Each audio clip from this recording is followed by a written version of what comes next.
As I start my first slide, there's a question to all of you. And this is very important because that forms the crux of our work. Is there anyone amongst you in this audience who has not experienced the pain, emotional or physical, of an accident involving oneself, an associate or relation, or a co-worker? Believe me, all the talks that I've given, I've never come across an Indian who's not felt this pain. Anyone amongst the audience? Okay. The silence tells you the enormity of the problem. I'll try to define it in some simple ways. Since I comprehended reading a newspaper as a child every day, every morning I woke up to this picture on the headlines of every national daily, whether it was Hindustan Times, a Hindu, the Times of India, or a vernacular daily. Every day, every morning, this picture came up on the first page of a newspaper. A Boeing going down in the Indian Ocean. That's the number of lives we lose in road traffic accidents every day in India. That's 350 and more. We see ambulances, we use them. You might have sometime. They are multitasking vehicles in India. They carry patients, they carry passengers, they carry dead bodies, they even carry food. This is one of my favorite snaps. Great upholstery, good curtains, tinted glass, a settee there. When I asked the owner who is standing there, why have these things in an ambulance? He had a very easy and simple explanation. 5 days in a week, I use this as an ambulance. Saturday and Sunday, I use it for picnics in schools. That's our ambulances in India. Until something else happened to us. August 99, raining heavily, 1:30 at night, we had a crash. Me, my wife sitting there, and 2 of my friends. For 4.5 hours, we lay on the road, nobody to help us. For every vehicle that I tried to stop. This is a dramatization by the Films Division of India, which did a documentary on our work. 4.5 hours I tried to stop a vehicle. I was the only one who could walk around, and nobody stopped. Till early hours of morning, a milkman.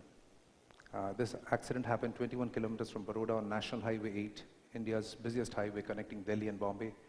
This is where Amul, the milk city, is. And this milkman, carrying cans of milk, stopped, took a look at us, and tried to stop a vehicle at the break of dawn. This was the times when there were no cell phones. India did not have 4-lane highways. The Golden Quadrilateral was just being conceived by Mr. Vajpayee, the then Prime Minister. Brave guy, he put his vehicle across the road so that a bus had to stop. The only regret we have in our work, frankly speaking, is that we never bothered to take his name in that crisis. He's a man who should have got a Red and Bravery award that we got. The bus took me to a police station, very disheveled policeman, early morning hours, very reluctant to respond. Finally it did. And we finally reached home, 21 kilometers away from the accident site in 6 hours. We survived despite all this and would have continued with life. But then my wife had different ideas, you know.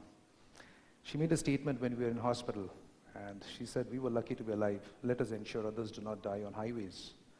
When I look at it in hindsight, it's a very epoch-making statement. For all that credit that I get, for all the awards and times that I get invited to speak to a lovely audience like you, it's she and my son Srikanto sitting there who should get the credit, because they give me a reason to fight one more day. And I thank them immensely for it.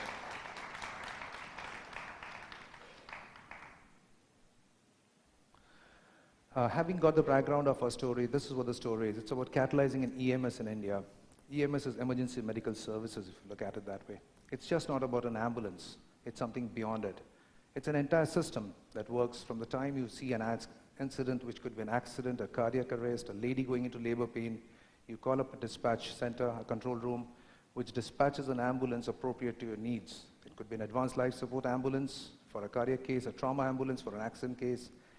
The ambulance reaches the site, the paramedic assesses the situation, picks the victim up, provides treatment on the way, gets them admitted to a definitive care center. This entire range of activities, the gamut of activities, is EMS, and that's what we catalyzed.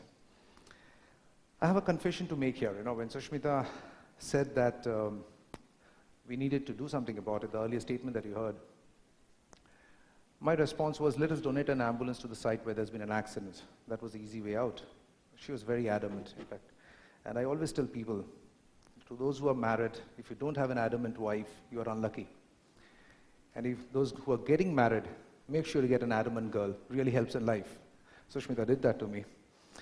Her idea was to make something that's durable, something that is sustainable, something that could initiate change. So we put our heads together.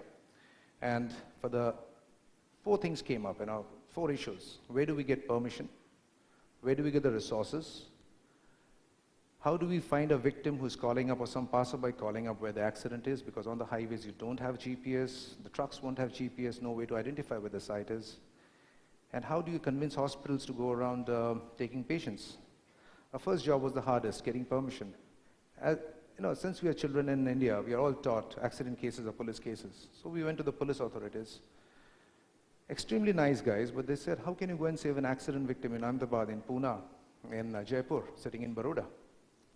This is not your work, this is our work. Ambulances, go to the health department. So we go to the health authorities. Again, very nice people in the bureaucracy. They tell us, it's not your work. But our work is not also to run ambulances. Our work is to look at sanitization, immunization, primary health centers, civil hospitals. The ambulances we have is for us, not for the highways. They sent us to the road builders. The road builders had the similar things to say. We build highways, safety is our mandate, but we are not going to operate ambulances the way you want them to be operated. And that's where we were again sent back to the police. But we didn't give up the dream. 2 years of frustration, we finally sent a fax, a 33-page fax to the Prime Minister's residence. I don't know where we got the number from, I don't remember, but we did. Something must have happened because we met 2 very enterprising gentlemen, the National Highway Authority of India, who understood the significance of our work and gave us the permission. And believe me, the only permission we required is to put up the signages on the highways, because nothing in the country can stop you from saving an accident victim. The resources were the next constraint. If I come to someone in the audience and say, I need an ambulance, 5 of you will get together and donate me an ambulance. But if I go every year and say, please give me the money to run that ambulance, you would say, give the donation back. So then we thought of networking the existing facilities instead of creating infrastructure, which is the easy way out in a resource-strapped country. Maintaining infrastructure is more difficult. We started networking the existing infrastructure. So every ambulance on the highway, it could be run by a charitable trust, it could be a civil hospital, the fire services, we started networking them. We started upgrading them with local donations. We started training their manpower and created a network for a pilot project with Baroda and Surat and Ahmedabad, Baroda being center in Gujarat, 261 kilometers, networking fire services, ambulances, hospitals. This is a picture of one of our boards on India's first national expressway connecting Ahmedabad to Baroda. The significance of this number is that there have been numbers on highways in Maharashtra and other places in Orissa, but this was the first number in the country that was the same common number across the state for all highways. It was a universal access number that we created so that a person traveling from one highway to another did not have to remember different numbers.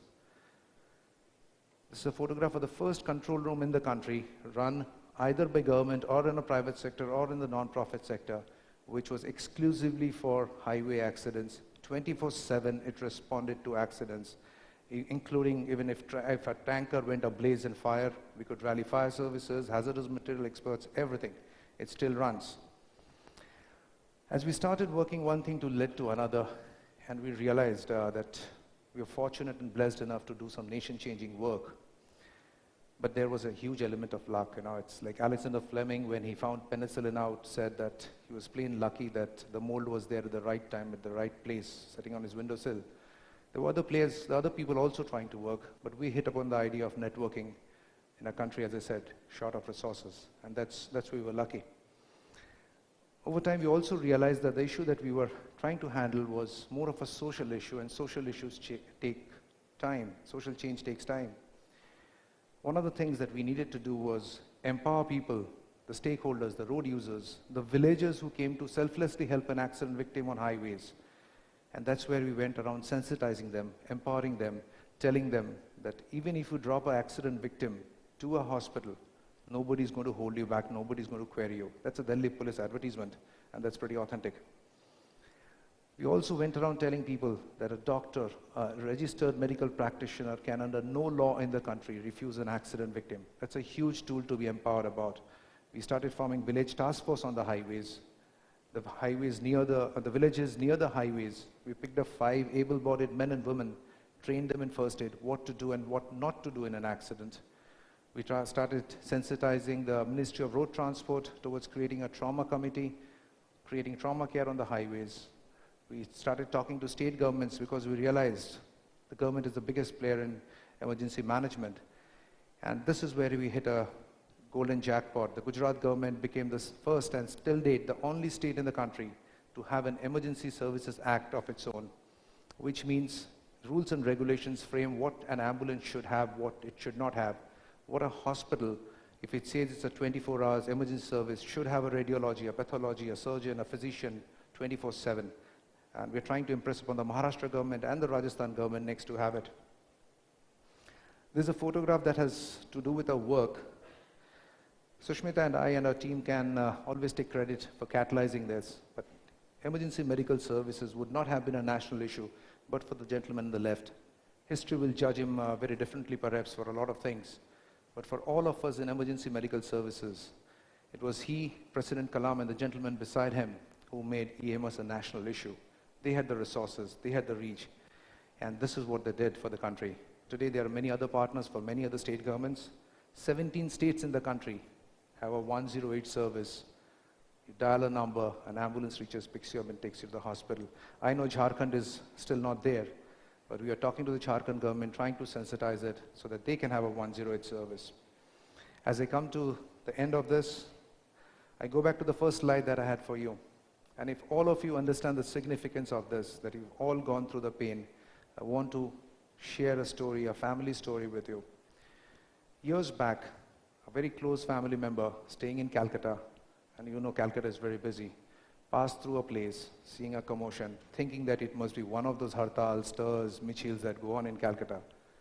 He reached home. What he did not know is, 1.5 hours later, he came to know that was his father-in-law bleeding to death on the road there.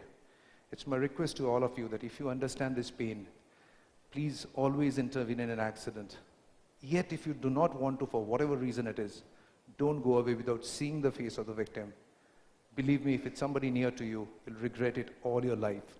That's my plea to you. Don't go away without seeing the face of the victim. Thank you.